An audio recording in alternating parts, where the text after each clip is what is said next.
Hello, you're watching the Canadian Science Policy Conference taking place in Calgary at the TELUS Spark Science Centre. Joining us right now is Chad Gaffield. Chad, thanks very much for being a part of this today. My pleasure. You were with Social Sciences and Humanities Research Council out of Ottawa. Today you were one of the moderators. Tell us a little bit about the section that you presided over. Well, our session was right up the alley of our research council. We're the research council that focuses on the study of people, human thought and behavior in the past and present.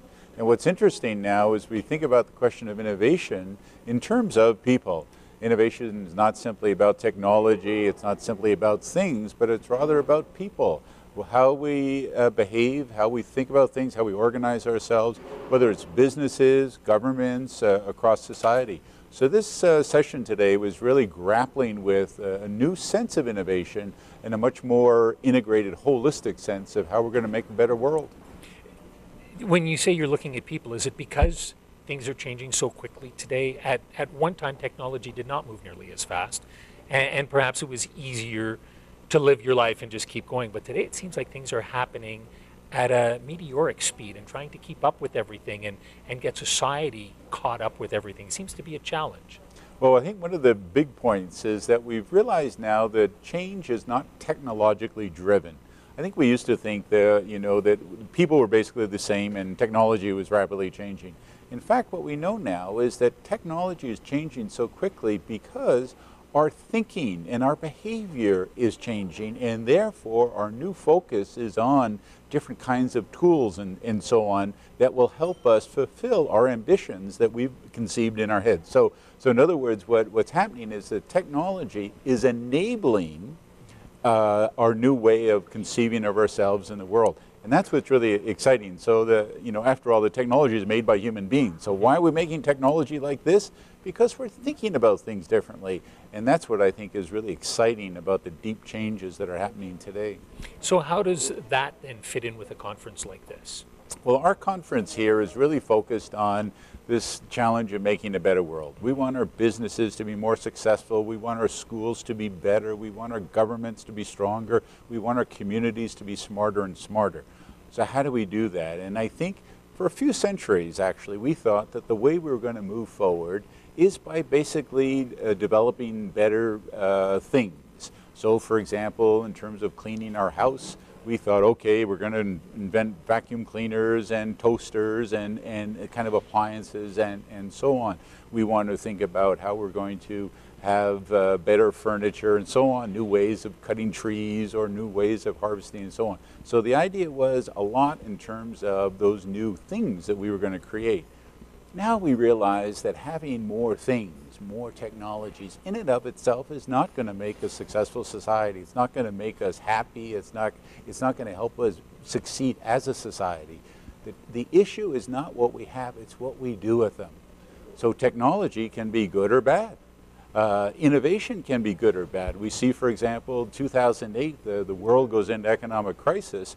Why? Because of an innovation, a financial innovation that was, in fact, didn't end well for most of the population at all. Mm-hmm. So now we're trying to imagine this challenge of building better schools, better businesses, and so on, but in ones that unfold in ways that are going to help us as human improve our quality of life, include our chances of living well on this planet, a much more holistic, integrated view. And I think that's the challenge of this conference, to bring together better technologies, but also better ways of organizing ourselves, organizing our schools, our businesses, and so on. And that's the really interesting part of what we're trying to do here at this conference.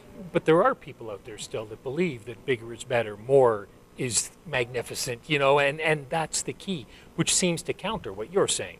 Right, and I think what the kind of epiphany of our age is, in fact, the limits of that.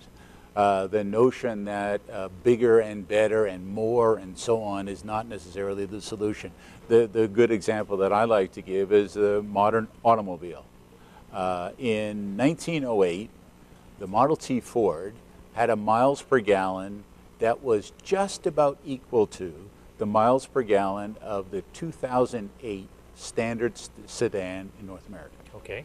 So What does that mean? That means that in terms of the efficiency of that car, the miles per gallon for that car, to understand that, that at the end of the day, what was happening with that automobile, you can't say the automobile got more and more efficient and on, but what did we do? We ended up loading onto those cars all sorts of extra things and all, you know, whether you got to have, it's got to be heavier, it's bigger, it's got to have your CD player, it's got to have all this other stuff, right? So now our challenge is to think about, and we've gotten much better at that, to say, you know what, we can build a car that is really going to work with our society and work with us in a much better way. It'll help you park. It'll help you park, Yeah. and it'll do it in ways that won't have the environmental damage, perhaps. You know, and we're really trying to say, let's build what Michael Porter likes to think about, a shared value approach.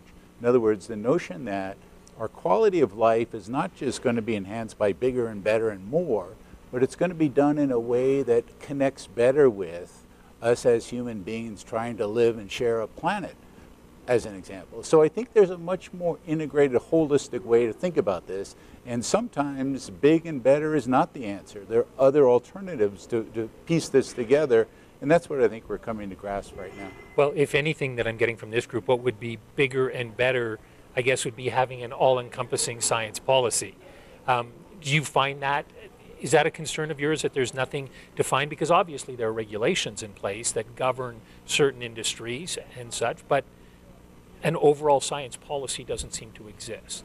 Well, I think we're increasingly getting what I would refer to as those horizontal connections. We're increasingly understanding that as human beings, we don't live our lives separately when we think about us as consumers, customers, us as students, us as husbands, fathers, and all these different hats, right? At the end of the day, it's just one person we're talking about, right?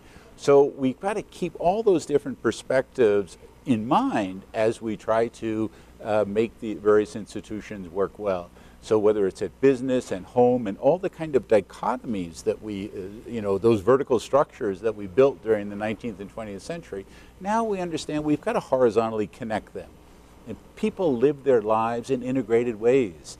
From our point of view, we don't live our lives separately in terms of being, I'm a consumer this minute and 10 minutes later, I'm a citizen voting, or, you know, so at the end of the day, it's just us. So yeah, I think we do have to horizontally connect, integrate that in ways that together makes a much more robust, enhanced quality of life for citizens. Because at the end of the day, that's what innovation is all about. It's in helping us live lives that are enriched. So when I sit here, I listen to you, and you put forward a good argument on why you would need a national science policy. Other people have done the same thing. I'm guessing the average Canadian probably wouldn't notice the difference. I think average Canadians want to, in a sense, participate in and collaborate in what I think is really a whole society-wide exercise now. That's one of the great things, I think, about our desire now to connect with others, using social media, using various kinds of platforms. And I think increasingly we realize that it's not going to be a bunch of smart people in a corner devising things that then the rest of the society just applies. And this is true in business, for example. I love now the cases where businesses are putting up on the web ideas and then asking for input from all sorts of people about what products they should make, what ideas people have, and so on. So we're becoming a very much a participatory kind of culture. More so in the past, whereas people, like I think of my parents who would never question a doctor, who would never question anybody in authority. Today it's very different, isn't it? And I think that's at the heart of innovation, because we realize, and that's a new way of thinking about things, now we realize that creativity, good ideas can come from anywhere. In just the way I think we might have good ideas about how we can be healthy, interacting with a physician, interacting with caregivers, and so on, but we want to participate in that. That's true in politics now, that's true in businesses, in terms of product services, that's true in all aspects of life. And I think that's the kind of culture of innovation that is really at the heart of all this. Now, we're trying to foster Canada, and I would say societies around the world, to really embrace the notion of a culture of innovation, a real participatory culture of innovation. And that's, at the end of the day, how all of us collectively, as well as individually, I think are going to have enhanced quality of life. How does a conference like this help? Well, I think, again, back to what you were saying earlier, which is so important, I think the conversations across those working in government, those working on campus, those working in the private sector, I think those are the kind of conversations for this integrated perspective that we're talking about today. Those are conversations that are so important. And I think this conference is able to bring together and convene those different representatives from different sectors, and I think that's how we're going to build and foster this culture of innovation that has to permeate all of us in ways that I think are going to help Canada today and as we move forward. Wonderful, Chad. Thank you very much for your time. Thank you. We've been chatting with Chad Gaffield with Social Sciences and Humanities Research Council out of Ottawa.